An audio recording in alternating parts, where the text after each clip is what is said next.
Okay. One thing I want to emphasize is that it takes two to have a baby. It takes a sperm from the man, it takes an egg from the woman. So one of the things I wanted to talk about is the importance of a team approach, not just focusing on the man, not just focusing on the woman. We now know that about a third of infertility is a pure female factor, about a third of infertility is a pure male factor, and then about a third is a combination of male and female, which means the man contributes at least half the time to a fertility problem. And it's often ignored. Going back to biblical times, anytime there was trouble conceiving, it was always blamed on the female. But we now know, and it's fairly recent, in the last 20 years, we now know that the male factor is equally important to the female factor. So what I want to emphasize is the importance of urologists, reproductive endocrinologists, therapists, working together to help you have a child.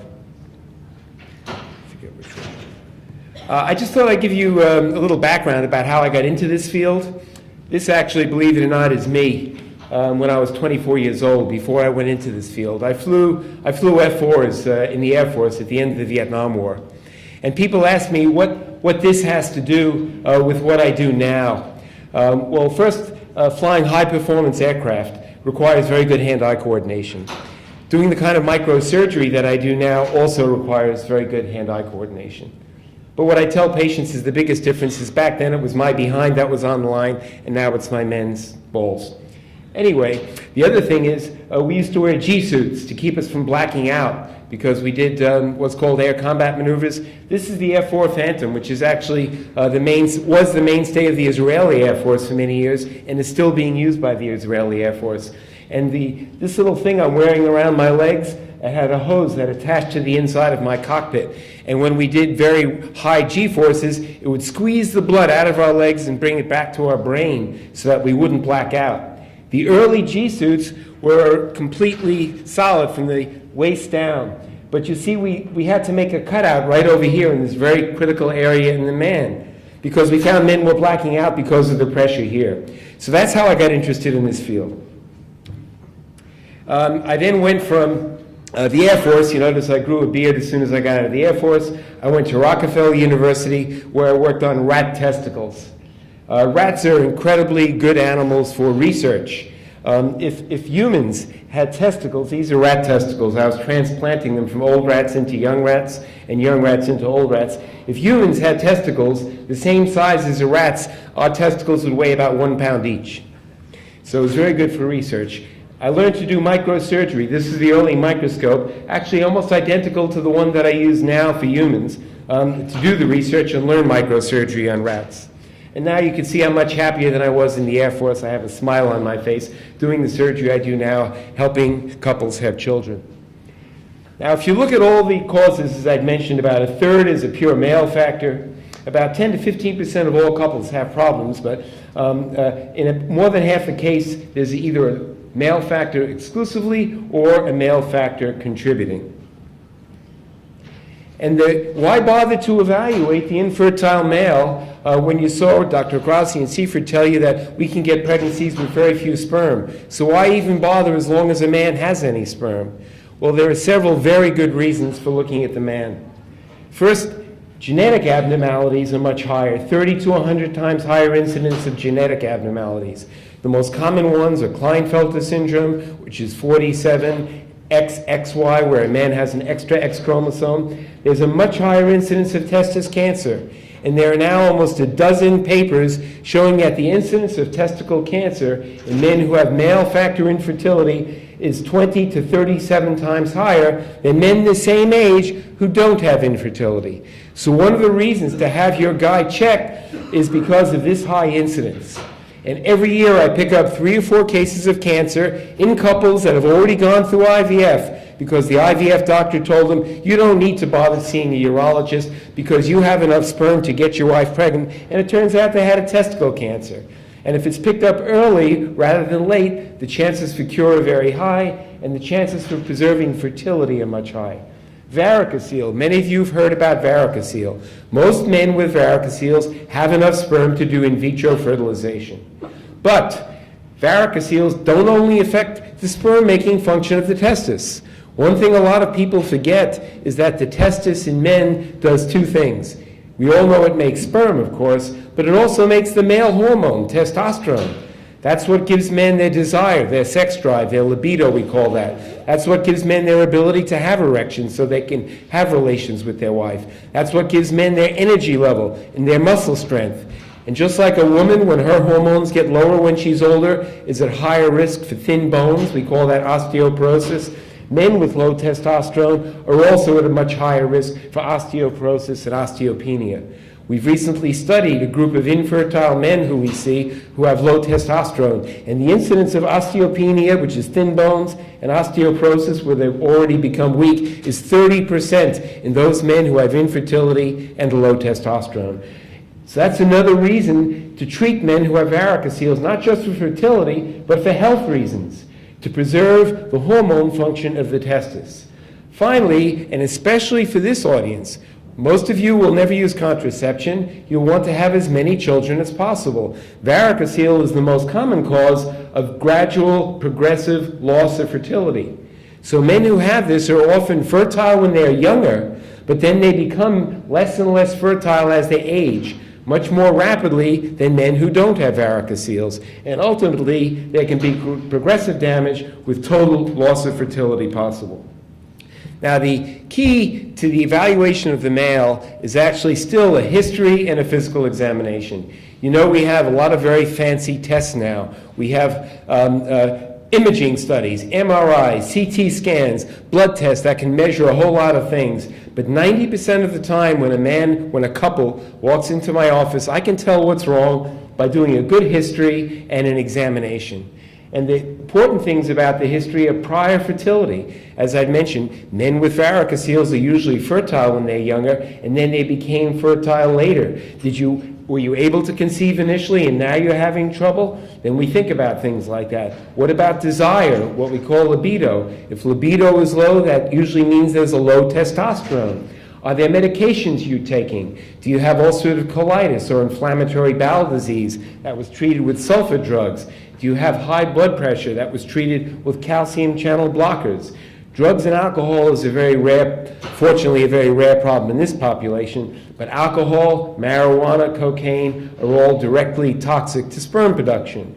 Finally, a history of infections in the testis or a twist of the testicle when you were younger, something called torsion. This can damage the testis. Infections, epididymitis, orchitis. If you had mumps as an adult and your testicles swelled up, that could be a risk for poor fertility. Did you have surgery in that area?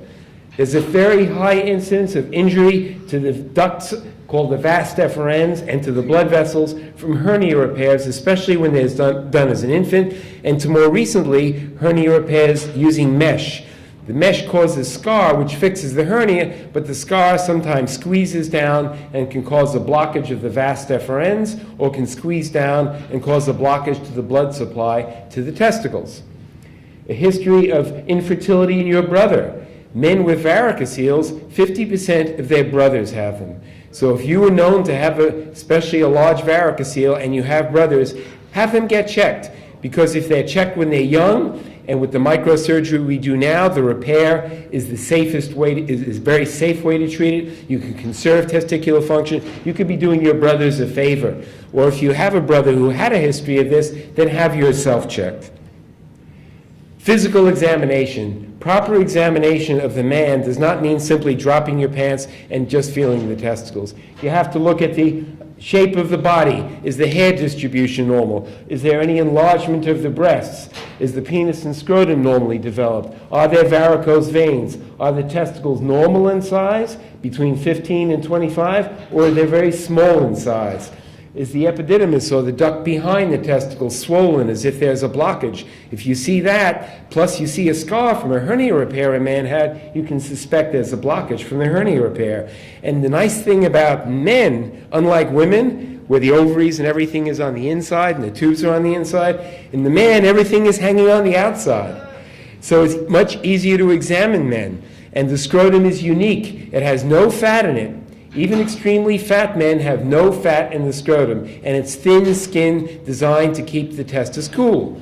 It's important when you do the examination that the room be warm. What we do is we use a heating pad right on the scrotum. Because if it's cold in the room, the scrotum, as you know, contracts and it gets tight. And you won't be able to tell, is there an enlargement of the epididymis suggesting a blockage? Is there a smaller varicocele? So it's important that the scrotum be completely relaxed, that you examine the whole patient. I examine men from head to toe.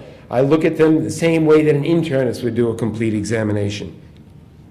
And then, of course, semen analysis. I know semen analysis is sometimes problematic with you, but it can be done first, initially, indirectly by using a postcoital test, and then we can also give you a special silastic condom, which you can put a pinhole in, and that usually satisfies most of the requirements. But the problem is there's tremendous variation in the same man. This is actually one of our medical students at Cornell who gave a specimen every 2 weeks for 2 years. This is before he had his exams. This is when he was studying for his exams and taking them. And then after he knew he's passed, he's gone back up to normal. So there can be tremendous variability. Stress. One thing I've noticed is as the stock market has crashed, I've noticed patient semen analyses are crashing. Chronic unremitting stress, whether it's stress from economy, whether it's stress from events in your life, death of a parent, a spouse, or a major change in your life, any of these things can cause a temporary drop. And sperm production takes about 72 days, plus another week or so in the epididymis. So it takes about 3 months before you'll see the effects of stress. And conversely, if you're treating a man, or if you're removing the stress, it'll take at least 3 months before you see it come back to normal. So often one analysis is not enough to do an accurate assessment. And then there's the blood tests. You all know about the importance of FSH in the female. Well, FSH is also a reflection of sperm production in men. And the two most important hormones we look at in men are the male hormone testosterone, which, as I'd mentioned, gives men their desire, their ability to have erections, their energy level, their muscle strength, and FSH. It's the same thing in men. If a woman's not making eggs anymore or has ovarian failure, her FSH becomes elevated. If a man is not making sperm or making very few sperm, usually his FSH is elevated. Some men are born with a condition where the part of the brain that stimulates the testicles is not making its hormones. And these men, all the hormones are very low. And this is one of the best things to have because we can treat it by replacing the FSH and the LH, and they will go through a normal puberty and eventually make sperm and usually get their wives pregnant. Some men, as I'd mentioned, are born with the extra X chromosome. It's called Klinefelter syndrome. And these men have an elevated FSH. They even have an elevated LH. LH controls testosterone production. FSH controls sperm production. They have a low testosterone. Fortunately, we can help these men now with testicular sperm extraction. We've been able to find 60% of these men, we can find sperm in their testicles. Blockages, all the hormones are normal. So if you've got a man who has a normal feeling testicle, he has normal testosterone, he has normal FSH and LH and prolactin, and you can feel that the ducts are swollen, that tells you there's a blockage. And I can usually tell this just in the office. So the good history, is there history of prior surgery, twisting or torsion, inguinal hernia operations, and the FSH is normal and the testicle is normal in size, and I can feel the swollen epididymis behind the testicle, that tells me it's a blockage. That's one of the best things to have. When a man has a 0 count or a very low count, there are really only 2 possible causes if you think in terms of big categories. It's always going to be either a lack of production or an obstruction. This is the kind of hormone pattern you'd see with an obstruction. This is the kind of hormone pattern you'd see with virtually no production. And this is the kind of in-between hormone pattern you might see in someone whose infertility is due to a varicocele. And he has not no production, but he has low production. So the blood test will help confirm our physical examination and physical diagnosis. The other reason that we should evaluate the man is most couples, especially in this audience, they would prefer naturally conceived children. Is there anybody in the audience here who would rather